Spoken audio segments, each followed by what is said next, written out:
সম্মানিত উপস্থিত হাজিরিন, আজকের ঈদ হলো রোজাদারদের জন্য। আজকের দিনটা হলো রোজাদারদের জন্য পুরস্কারের দিন। যারা রোজা রাখে নাই তাদের জন্য ঈদ নয়।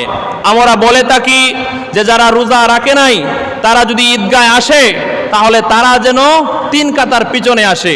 আসল কথা হলো যারা রোজা রাখে নাই তাদের ঈদগায় আসার কোনো অধিকার নাই। 3 কাতার তো দূরের কথা, মসজিদের ঈদগায় মসজিদের কাতারে বসার মতো তার কোনো যোগ্যতা নাই। কারণ এই নামাজ তার জন্য নয়, এই পুরস্কারের দিন তার জন্য নয়।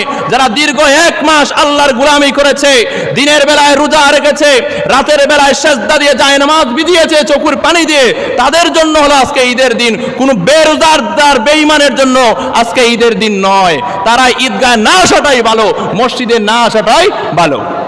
তো সম্মানিত হাজিরিন, আমি আপনাদের সামনে পবিত্র কোরআন থেকে একটা সূরা তেলাওয়াত করেছি যার নাম হলো সূরা দুহা। দুহা অর্থ হলো পূর্ব দিকে সূর্য উদিত হওয়া।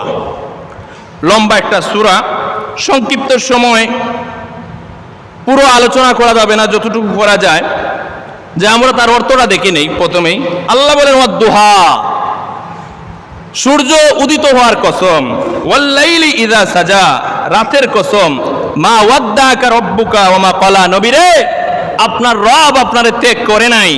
ওয়ালাল আখিরাতু খায়রুল লাকা মিনাল উলা, নবী দুনিয়ার জীবনে বড় কষ্ট হয়, বড় দুঃখ হয়, বড় অশান্তি হয়, আখিরাতের জীবনটা তোমার জন্য কল্যাণময় হবে। ওয়ালা সাউফা ইউতিকা রাব্বুকা ফাতারদা, নবীরে অচিরেই তোমার এমন কিছু দেওয়া হবে যার ফলে তুমি সন্তুষ্ট হয়ে যাবা, খুশি হয়ে যাবে। আলাম ইয়াজিদকা ইয়াতীমান ফাআওয়া, নবী আমি তোমারে বড় অসহায় পেয়েছি, এতিম অবস্থায় পেয়েছি, আমি তোমারে আশ্রয় দিয়েছি। ওয়াজাদাকা দাল্লান ফাহাদা, নবীরে আমি তোমারে পথ হারা পেয়েছি, তারপরে কুরআনের পথ দেখিয়েছি। ওয়াজাদাকা আইলান ফাগনা, নবী আপনারে আমি বড় গরিব অবস্থায় পেয়েছি, অসহায় অবস্থায় পেয়েছি, তারপরে মাল দিয়ে ধনাঢ্যবান বানিয়ে দিয়েছি। ফাআম্মাল ইয়াতীমা ফালা তাকহার, নবী কখনোই তুমি এতিমদের সাথে কঠোর ব্যবহার করবা না। ওয়ালা সাউফা ওয়া আম্মাস সাইলা ফালা তানহার, আর নবী কোনো ভিক্ষুকের সাথে খারাপ আচরণ করবা না, ধমক দিবা না। ওয়া আম্মা বিনিয়ামাতি রাব্বিকা ফাহাদ্দিস, আর আল্লাহ বলেন নবী আমি তোমার যত নিয়ামত দিয়েছি তা একটা একটা করে বর্ণনা করে উম্মতদেরকে জানায়া দাও। এই হলো তার অনুবাদ। প্রথমে আল্লাহ রাব্বুল আলামিন বলেন ওয়াদ-দুহা, পূর্ব দিকে সূর্য উদিত হওয়ার কসম খাইলেন আল্লাহ। তারপরে আল্লাহ বলেন ওয়াল-লাইলি ইযা সাজা, রাতের কসম খাইলেন আল্লাহ রাব্বুল আলামিন। মুফাসসিরিনে কেরামগণ বলেন ওয়াদ-দুহা এর অর্থ অনেকগুলা মুফাসসিরিনে কেরামগণ দিয়েছেন। কেউ কেউ বলেছেন পূর্ব দিকে সূর্য উদিত হওয়ার কসম খাইলেন আল্লাহ রাব্বুল আলামিন। আবার কেউ কেউ বলেছেন না না না, মুহাম্মদ রাসূলুল্লাহ সাল্লাল্লাহু আলাইহি ওয়াসাল্লামের নূরানি চেহারা মুবারকের কসম খাইলেন আল্লাহ রাব্বুল আলামিন। বলেন সুবহানাল্লাহ। তারপর আল্লাহ বলেন ওয়াল-লাইলি ইযা সাজা, অন্ধকার রাতের কসম। কেউ কেউ বলেন আল্লাহ রাব্বুল আলামিন অন্ধকার রাতের কসম খান নাই, আল্লাহ রাব্বুল আলামিন মুহাম্মদুর রাসূলুল্লাহ সাল্লাল্লাহু আলাইহি ওয়াসাল্লামের কালো চুল মুবারকের কসম খাইছেন। বলেন সুবহানাল্লাহ। এখানে আল্লাহ 2টা কসম খাইলেন। একটা কসম হলো সূর্য উদিত হওয়ার কসম, আরেকটা হলো রাতের কসম। 2টা কসমকে আল্লাহ রাব্বুল আলামিন তারপরে বললেন মা ওয়াদ্দাআকা রাব্বুকা ওয়া মা ক্বালা, নবীরে আপনার রব আপনার আল্লাহ আপনারে ত্যাগ করে নাই, আপনারে ভুলে যায় নাই। বলেন সুবহানাল্লাহ। এখানে যে আল্লাহ রাব্বুল আলামিন কসম খাইলেন তার কারণ কি? কারণ হলো আপনি যদি কোনো মানুষকে কথা বলেন, তাকে যদি কসম দিয়ে বলেন তাহলে সে সহজেই বিশ্বাস করবে। এই জন্যই আল্লাহ রাব্বুল আলামিন বিভিন্ন জায়গায় বিভিন্ন কসম কে কে বান্দা এবং বান্দীদেরকে উপদেশ দিয়েছেন। বলেন সুবহানাল্লাহ। অন্য জায়গায় আল্লাহ বলেছেন ওয়াল আসর, সময়ের কসম। সময়ের কসম খাইলেন আল্লাহ রাব্বুল আলামিন। কাই আল্লাহ রাব্বুল আলামিন তারপরে বললেন ইন্নাল ইনসানা লাফি খুসর, নিশ্চয়ই পৃথিবীর মধ্যে যত মানুষ আছে সবাই ক্ষতির মধ্যে। অন্য জায়গায় আল্লাহ রাব্বুল আলামিন বলছেন ওয়াস শামস, সূর্যের কসম, ওয়াল কামর, চন্দ্রের কসম, ওয়ান নাহার, দিনের কসম, ওয়াল লাইল, রাতের কসম। এরকম কসম কে কে আল্লাহ রাব্বুল আলামিন মানুষদেরকে ওয়াজ করেছেন। আবার অন্য জায়গায় বলেছেন ওয়াত তিন, তিনের কসম, ওয়াজ জাইতুন, জাইতুনের কসম। তারপরে আল্লাহ রাব্বুল আলামিন বলেছেন ওয়াত্তিনি ওয়াজ-জাইতুন ওয়া তুরি সিনিনা ওয়া হাযাল বালাদিল আমিন, তুর পাহাড়ের কসম খাইলেন আল্লাহ রাব্বুল আলামিন। তারপরে আল্লাহ রাব্বুল আলামিন মক্কা নগরীর কসম কে বললেন লাকাদ খালাকনাল ইনসানা ফি আহসানি তাকওয়িম। আল্লাহ রাব্বুল আলামিন বলেন অবশ্যই অবশ্যই আমি মানুষদেরকে সবচাইতে সুন্দর করে সৃষ্টি করেছি। বলেন সুবহানাল্লাহ। কেন আল্লাহ কসম খাইলেন? কারণ যাতে করে মানুষ এটা বিশ্বাস করে। এই জন্য আল্লাহ পৃথিবীর মধ্যে যত গুরুত্বপূর্ণ জিনিস আছে এগুলার কসম কে কে বান্দা এবং বান্দীদেরকে উপদেশ দিয়েছেন। বলেন সুবহানাল্লাহ। আমরাও যদি কসম খাই তাহলে কার নামে কসম খাবো? একমাত্র শুধুমাত্র কেবলমাত্র আল্লাহর নামে কসম খাবো। আর কারো নামে কসম খাওয়া যায় নাই। আমরা তো কসম খাই মসজিদের কসম, কাবাগরের কসম, কুরআন শরীফের কসম, মায়ের কসম, মাতার কসম, বিদ্যার কসম, কলমের কসম, আমার সন্তানের কসম, আমার স্বামীর কসম, আমার বাবার কসম, আমার আওলাদের কসম। এই রকম কসম খাওয়া হারাম, এগুলা শিরিক। একমাত্র কসম খাইতে হবে আল্লাহ তাআলার। আর কারো নামে কসম খাওয়া যাবে না। সবচাইতে বেশি কসম করে মহিলারা, ওই আমার সন্তানের কসম। যদি তোমার সিদ্ধান্তের উপরে ভুল থাকে তাহলে কি হবে? ওই কসম সন্তানের উপরে পড়বে, ওই সন্তান শেষ হয়ে যাবে, ধ্বংস হয়ে যাবে। এই জন্য সাবধান, কসম খাইতে সাবধান। মানুষে একটা জিনিস বিশ্বাস করাইতে পারতেছো না, আল্লাহর নামেই কসম খাইবা, আর কারো নামে কসম খাইবা না। তো আল্লাহ রাব্বুল আলামিন দুইটা কসম খাইলেন। দুইটি কসম কি আল্লাহ রাব্বুল আলামিন বললেন মা ওয়াদ্দাকা রাব্বুকা ওয়া মা ক্বালা। নবীরে আপনার রব আপনার আল্লাহ আপনারে ভুলে যায় নাই, আপনার রব আপনার আল্লাহ আপনারে ত্যাগ করে নাই। বলেন সুবহানাল্লাহ। এই কথাটার কারণ হলো রাসূল সাল্লাল্লাহু আলাইহি ওয়াসাল্লামের উপরে ওহী নাজিল হয়েছে, আবার দীর্ঘদিন ধরে ওহীর একটা গ্যাপ পড়ে গেছে। কারণ ওহীর বড় লোড। যখন রাসূল সাল্লাল্লাহু আলাইহি ওয়াসাল্লামের উপরে ওহী নাজিল হয়েছিল তখন রাসূল সাল্লাল্লাহু আলাইহি ওয়াসাল্লাম অসুস্থ হয়ে গিয়েছিলেন। এই কারণে আল্লাহ রাব্বুল আলামিন ওহী নাজিল হওয়াটা একটু গ্যাপ দিয়ে দিলেন, বন্ধ করে দিলেন। বন্ধ দেওয়ার ফলে অনেক কাফির কুফফাররা রাসূল সাল্লাল্লাহু আলাইহি ওয়াসাল্লামকে এসে প্রশ্ন করে, কিন্তু রাসূল সাল্লাল্লাহু আলাইহি সাল্লাম ব্যক্তিগত প্রশ্নের কোনো জবাব দেন না। যতক্ষণ না পর্যন্ত আল্লাহ রাব্বুল আলামিন ওহী নাজিল না করেছেন ততক্ষণ পর্যন্ত তিনি কিন্তু প্রশ্নের কোনো জবাব দেন না। এখন তো রাসূল সাল্লাল্লাহু আলাইহি সাল্লামের কাছে ওহী আসা বন্ধ, তাই তিনি জবাব দেন না। এখন কাফির কুফফাররা সমালোচনা করতে লাগলো যে মুহাম্মদের আল্লাহ মুহাম্মদকে ভুলে গিয়েছে, মুহাম্মদের আল্লাহ মুহাম্মদকে ত্যাগ করেছে। বলেন নাউজুবিল্লাহ। আর আবু লাহাবের স্ত্রী বলতে লাগলো যে মুহাম্মদের কাছে যে জিবরাইল নামক শয়তান আসতো এটা পালায়ন করছে। বলেন নাউজুবিল্লাহ। এই জন্যই আল্লাহ রাব্বুল আলামিন এই সূরা নাজিল করে জানায়া দিলেন মা ওয়াদ্দাআকা রাব্বুকা ওয়া মা ক্বালা। আল্লাহ রাব্বুল আলামিন জানায়া দিলেন নবীরে আপনার রব আপনার আল্লাহ আপনারে ত্যাগ করে নাই। আপনার রব আপনার আল্লাহ আপনারে ত্যাগ করে নাই। আপনার রব আপনার আল্লাহ আপনার সাথে আছে। বলেন সুবহানাল্লাহ। তারপরে আল্লাহ রাব্বুল আলামিন বলেন ওয়ালাল আখিরাতু খায়রুল লাকা মিনাল উলা।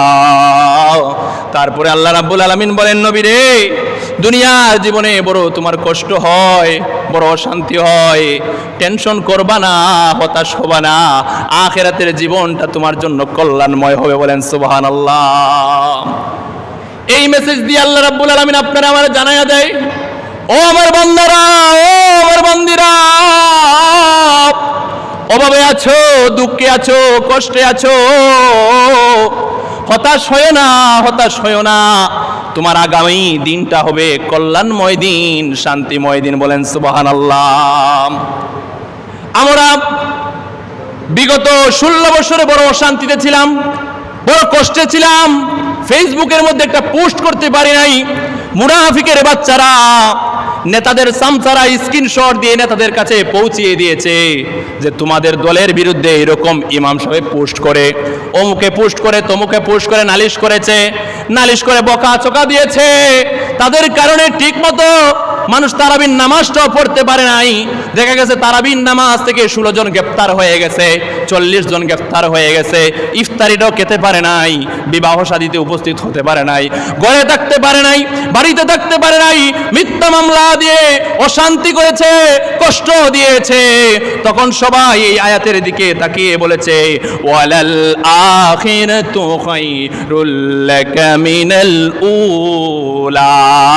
আল্লাহ রাব্বুল আলামিন তারে সান্ত্বনা দিয়েছেন, বান্দা কষ্ট পেও না, দুঃখ পেও না, আগামী দিনটা তোমার জন্য কল্যাণময় হবে, শান্তিময় হবে। বলেন সুবহানাল্লাহ।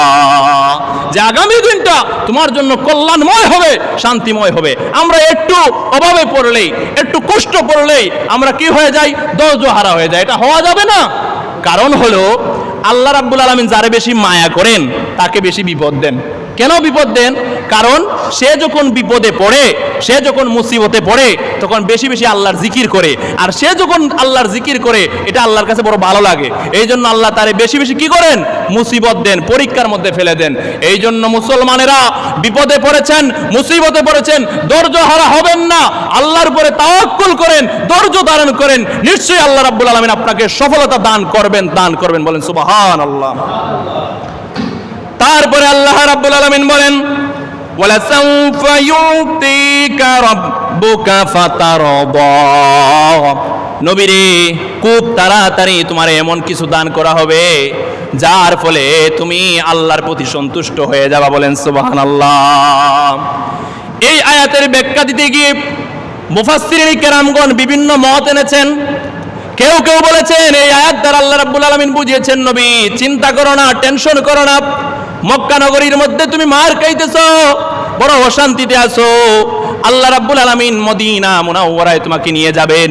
সেখানে গিয়ে আল্লাহ রাব্বুল আলামিন তোমার রাজ কায়েম করে দিবেন, হুকমতে ইসলাম প্রতিষ্ঠিত হয়ে যাবে, তুমি দুনিয়ার বাদশাহ হয়ে যাবে। এই আয়াত দ্বারা আল্লাহ বুঝিয়েছেন। বলেন সুবহানাল্লাহ। আবার কেউ কেউ বলেছেন না না, এই আয়াত দ্বারা আল্লাহ রাব্বুল আলামিন বুঝিয়েছেন, নবীরে আল্লাহ রাব্বুল আলামিন তোমাকে হাউজে কাউসার দান করবেন। এই হাউজে কাউসার এমন একটা নিয়ামতপূর্ণ শরবত, কাল কিয়ামতের পর হাসরের মাঠের মধ্যে মানুষ 50,000 বছর দাঁড়িয়ে থাকবে। মানুষগুলা পানির তৃষ্ণায় জিহ্বাটা লম্বা হয়ে নাভি পর্যন্ত চলে আসবে।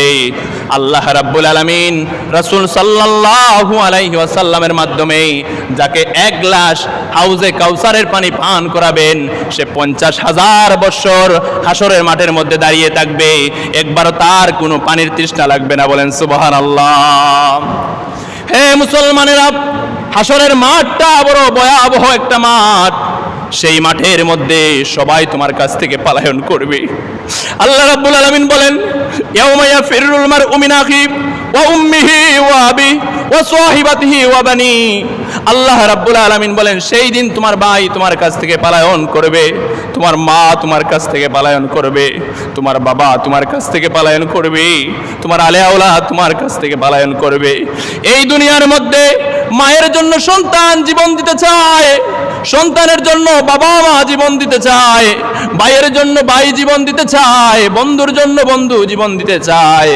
কিন্তু কাল কিয়ামতের পর হাসরের মাঠের মধ্যে নিজের গর্ভধারণী মা সবার আগে তোমার কাছ থেকে পলায়ন করবেন।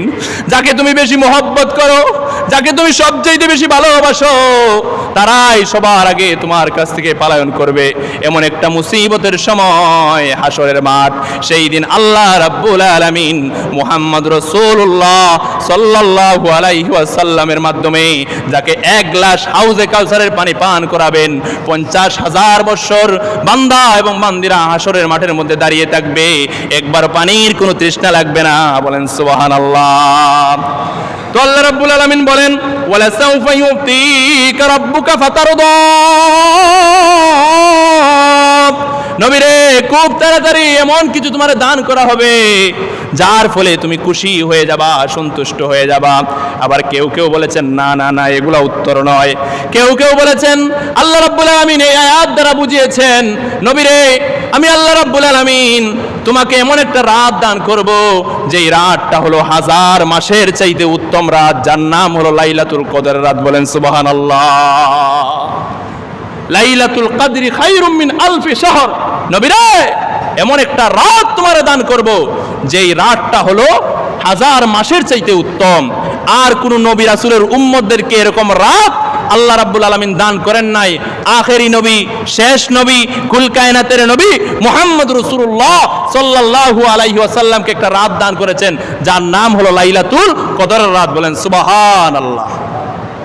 তো এই আয়াত দ্বারা আল্লাহ বুঝিয়েছেন, বান্দা তুমি কষ্টে আছো, দুঃখে আছো, হতাশ হয়ো না, হতাশ হয়ো না। অচিরেই তোমাদেরকে এমন একটা সফলতা দান করা হবে, অচিরেই তোমাদেরকে এমন একটা বিজয় দান করা হবে যার ফলে তোমরা সফল হয়ে যাবা, খুশি হয়ে যাবা, আল্লাহর প্রতি সন্তুষ্ট হয়ে যাবা। বলেন সুবহানাল্লাহ। এই আয়াতের দিকে মজলুম মানুষগুলা 16টি বছর তাকিয়েছে যে কখন আল্লাহর পক্ষ থেকে এইরকম একটা দিন আসবে, এরকম একটা কল্যাণময় দিন আসবে। সবাই এই আয়াতের দিকে তাকিয়েছে। এখন দেখা যায় জালিমেরা ওই আয়াত দিয়ে পুষ্ট করে। এই জালিমেরা কি করে? এই আয়াত দিয়ে পুষ্ট করে, কয় এখন আমরা অশান্তিতে আছি, খুব তাড়াতাড়ি আমাদের শান্তি ফিরে আসবে, আল্লাহ তাআলা কোরআনে বলেছেন। অথচ কোরআনের আয়াত দিয়ে, ইসলামের হাদিস থেকে যখনই মানুষ পোস্ট করেছে তাকে শিবির সন্দেহ করে করে পিটাইয়া পিটাইয়া হত্যা করা হয়েছে। কেন? যে এই ইসলামী পোস্ট করে, সে নামাজের কথা বলে ফেসবুকের মধ্যে, সে হাদিসের কথা ফেসবুকের মধ্যে লেখে, তার শিবির সন্দেহ করে করে পিটানো হয়েছে। আর এখন তারা মুফতি হয়ে গেছে, মুহাদ্দিস হয়ে গেছে, এখন তারাও কোরআনের আয়াত দিয়া ফেসবুকের মধ্যে ওয়াজ করে। কারণ আবু জাহেল দোয়া করেছিল, রাসূল সাল্লাল্লাহু আলাইহি সাল্লাম দোয়া করেছিলেন বদরের ময়দানে। যখন আবু জাহেল যুদ্ধে যাবে রাসূল সাল্লাল্লাহু আলাইহি সাল্লামের বিরুদ্ধে, তখন সে কি বলেছিল? তখন বলেছিল আল্লাহ, কাবাগরের গিলাফে ধরে বলেছিল আল্লাহ, যে সত্যের পথে আছে তারে তুমি বিজয় দান করে দিও। যে সত্যের পথে কি আছে তারে বিজয় দান করে দিও। আল্লাহ কারে বিজয় দান করেছেন? মুহাম্মদ রাসূলুল্লাহ সাল্লাল্লাহু আলাইহি ওয়াসাল্লামকে বিজয় দান করেছিলেন। আবু জাহেলের দোয়া আল্লাহ কবুল করছিলেন। তো কবুল তার পক্ষে করছিলেন না তার বিপক্ষে করছিলেন? তার বিপক্ষে করছিলেন। এখন তোমরাও যা দোয়া করবা তোমাদের পক্ষে হবে না, যাদের বিরুদ্ধে করতেছো এদের পক্ষে দোয়া কবুল হবে ইনশাআল্লাহ। আল্লাহ রাব্বুল আলামিন বলেন ওয়ালা সাউফা ইউতিকা রাব্বুকা ফাতারদা। অচিরেই তোমাদেরকে এমন কিছু দান করা হবে যার ফলে তোমরা তোমাদের রবের প্রতি সন্তুষ্ট হয়ে যাবা। তারপরে আল্লাহ বলেন আলাম ইয়াজিদিকা ইয়াতীমান ফাআওয়া। নবীরে আমি তোমার এতিম অবস্থায় পেয়েছি, আশ্রয়হীন অবস্থায় পেয়েছি, আমি আল্লাহ রাব্বুল আলামিন তোমার আশ্রয়ের ব্যবস্থা করে দিয়েছি। বলেন সুবহানাল্লাহ। নবীর বাবা মারা গেছে, তারপরে মা লালন পালন করেছে, মাও মারা গেছে, দাদা লালন পালন করেছেন, দাদাও মারা গেছেন, তারপরে চাচা লালন পালন করেছেন। এরকম করে করে রাসূল সাল্লাল্লাহু আলাইহি ওয়াসাল্লামকে আল্লাহ রাব্বুল আলামিন মক্কা নগরীতে বড় করেছেন। বলেন সুবহানাল্লাহ। তারপরে আল্লাহ বলেন ওয়াজাদাকা দাল্লান ফাহাদা। নবীরে আমি তোমারে পথ হারা পেয়েছি, অর্থাৎ তোমার মধ্যে কোরআন ছিল না, ইসলামী বিধান ছিল না। আমি আল্লাহ রাব্বুল আলামিন তোমার ইসলামের বিধান দান করেছি, কোরআন দান করেছি, কোরআন দান করে, কোরআন নাজিল করে তোমাকে নবুয়তি দান করেছি। বলেন সুবহানাল্লাহ। তারপরে আল্লাহ বলেন ওয়াজাদাকা ইলান ফাআগনা। নবীরে তুমি অসহায় ছিলা, গরীব ছিলা, আমি আল্লাহ রাব্বুল আলামিন তোমারে সম্পদ দান করেছি। বলেন সুবহানাল্লাহ। রাসূল সাল্লাল্লাহু আলাইহি ওয়াসাল্লাম গরীব ছিলেন, এমন গরীব ছিলেন তিনি ছাগলের রাখালি করতেন, মানুষের কাজ করতেন। তারপরে আল্লাহ রাব্বুল আলামিন হযরতে খাদিজাতুল কুবরা রাদিয়াল্লাহু তাআলা আনহার সাথে বিবাহ বন্ধনে আবদ্ধ করে দিলেন। ওই সময় খাদিজা ছিল কোটি কোটি টাকার মালিক, বড় সম্পদশালী ছিল, আরবের মধ্যে পাওয়ারফুল একজন মহিলা ছিল, নেত্রী ছিল। ওই মহিলাকে আল্লাহ রাব্বুল আলামিন রাসূল সাল্লাল্লাহু আলাইহি ওয়াসাল্লামের প্রতি আকৃষ্ট করে ফেললেন। সে দুইটা বিবাহ বন্ধনে আবদ্ধ হয়েছিল, স্বামীগুলা মারা যায়, তারপরে একটার সাথে তালাক হয়ে যায়, ডিভোর্স হয়ে যায়, তারপরে তিনি সিদ্ধান্ত নিয়েছিলেন যে আর বিবাহ বন্ধনে আবদ্ধ হবেন না। কারণ হলো দুনিয়ার মধ্যে তিনি যত পুরুষ দেখেছেন সবাই হলো সম্পদের পাগল, দেহের পাগল, মনের পাগল কেউ নয়। এই জন্য তিনি সিদ্ধান্ত নিয়েছিলেন আর তিনি বিবাহ বন্ধনে আবদ্ধ হবেন না। কিন্তু যখন রাসূল সাল্লাল্লাহু আলাইহি ওয়াসাল্লাম ওনার অধীনে কাজ করতেন, তখন রাসূল সাল্লাল্লাহু আলাইহি ওয়াসাল্লামের আচার আচরণ দেখে, লেনদেন দেখে, হিসাব নিকাশ দেখে তিনি পাগল হয়ে গেলেন। সিদ্ধান্ত নিয়ে নিলেন যে ওনার সাথে বিবাহ বন্ধনে আমি আবদ্ধ হব। দাসীকে দিয়ে বিবাহের প্রস্তাব দিলেন। প্রস্তাব দেওয়ার পরে রাসূল সাল্লাল্লাহু আলাইহি ওয়াসাল্লাম রাজি হয়ে গেলেন। তারপরে রাসূল সাল্লাল্লাহু আলাইহি ওয়াসাল্লাম হযরতে খাদিজাতুল কুবরা রাদিয়াল্লাহু তাআলা আনহাকে যখন বিবাহ করলেন, বিবাহ করার পরে খাদিজা রাদিয়াল্লাহু তাআলা আনহার যত সম্পদ ছিল, কোটি কোটি টাকার সম্পদ, সব কিছু রাসূল সাল্লাল্লাহু আলাইহি ওয়াসাল্লামের কদমের মধ্যে ছুঁড়ে ফেলে দিলেন। বলেন সুবহানাল্লাহ। তারপরে রাসূল সাল্লাল্লাহু আলাইহি সাল্লাম খাদিজা রাদিয়াল্লাহু তাআলা আনহার যত সম্পদ ছিল সব সম্পদ দিয়ে ইসলামের কাজ করেছেন, ইসলামের প্রচার করেছেন। বর্তমান যুগে যদি এরকম হতো তাহলে মানুষেরা কি বলতো জানেন? উম্মত হয়েও বলতো যে মুহাম্মদ তো বোর জামাই হয়ে গেছে, বোর সম্পদ দিয়ে দিন প্রচার করে। এইরকম উম্মত হয়েও এখন প্রচার করতো। রাসূল সাল্লাল্লাহু আলাইহি ওয়াসাল্লাম বিবাহ করেছেন মতান্তরে 11টি, আবার কোন কোন মতে হলে 13টি বিবাহ করেছেন। এখনকার যুগে হইলে হয়তো আমরার ইমাম সাহেব আর আমরার নবী বা আলী বিয়া করেন, গাটে গাটে আলীতে বিয়া করেন। অনেক উম্মত আশেকে রসুল জিলাপি খাওয়া তোমার উম্মত হল, বিরিয়ানি খাওয়া উম্মত হল, তারা ও বলতো যে মুহাম্মদ সাল্লাল্লাহু আলাইহি সাল্লামের তো বিবাহ করেন, নবী হইয়া তো এরকম মানা যায় না রে ওয়া, নবী হইয়া বোর সম্পদ দিয়া দিন প্রচার তো মানা যায় না রে ওয়া, আরে তো বিয়া করেন রে ভাই, তা কেমনে দেবা? আমি তো বুঝলাম না বিষয়টা। ও দোকানে বইয়া তোমার ইমাম সাহেবের বিরুদ্ধে কইবা আমরা ইমাম সাহেব ওখানে মাতলা, আমি করাম না, ও অমুক এলাকার একজন আমার প্রশ্ন করছে, তো আমি তো এটা জানলাম না রে বা, তোমার কিতামত, কিন্তু প্রশ্নটা তারও, প্রশ্নটা কিন্তু তার, কিন্তু আরেকবার কর কিতা যে অমুক এলাকাতে একজন আমরা করা যে ইমাম সাহেবের শুক্রবারে একটা ওয়াজ করলাবা, একটা ফতোয়া যে দিলাবা, এটা তো তাই বুঝলা না। এখন আমার মত না, এটা মানে জানতাম স্যার আমার কি মানে ওটা আমার জিজ্ঞাসা কিতা কইতাম, ও এঙ্গেলে মারেও, এঙ্গেলে তোমার বাস দেও। এখনকার উম্মত যদি হইতো রাসূল সাল্লাল্লাহু আলাইহি সাল্লামের যুগেতে রাসূলটাও অস্বীকার করতো। তো আল্লাহ বলেন নবী আপনার সম্পদ ছিল না, আমি তোমার সম্পদ দিয়েছি। ফাম্মাল ইয়াতীমা ফালা তাকহার, নবী রে এতিমের সাথে দুর্ব্যবহার করবা না, এতিমের সাথে কট্টুর হবে না। ওয়াম্মাস সাইলা ফালা তানহার, আর যারা সাইল, যারা ভিক্ষুক তাদের সাথে দুর্ব্যবহার করবা না। আপনার সামর্থ্য হইলে দিবেন, সামর্থ্য যদি না থাকে দিবেন না, তারপরেও তাদের সাথে কঠোর আচরণ করবেন না, ধমক দিবেন না, গালিগালাজ করবেন না। ওয়াম্মা বিনিয়ামাতি রব্বিকা ফাহাদ্দিস, নবী আমি তোমার যত সম্পদ দিয়েছি, আমি তোমার যত নিয়ামত দিয়েছি সবগুলার প্রচার করো। অর্থাৎ রাসূল সাল্লাল্লাহু আলাইহি সাল্লামকে যে ওহী দান করেছেন, যে নবুয়তি দান করেছেন, যে রিসালাত দান করেছেন, যে দায়িত্ব দান করেছেন, এগুলা তুমি মানুষের কাছে পৌঁছে দাও। এই হলো সূরা দোহার সংক্ষিপ্ত একটা আলোচনা। তো আল্লাহ রাব্বুল আলামিন যেন আপনাকে আমাকে আমল করার তাও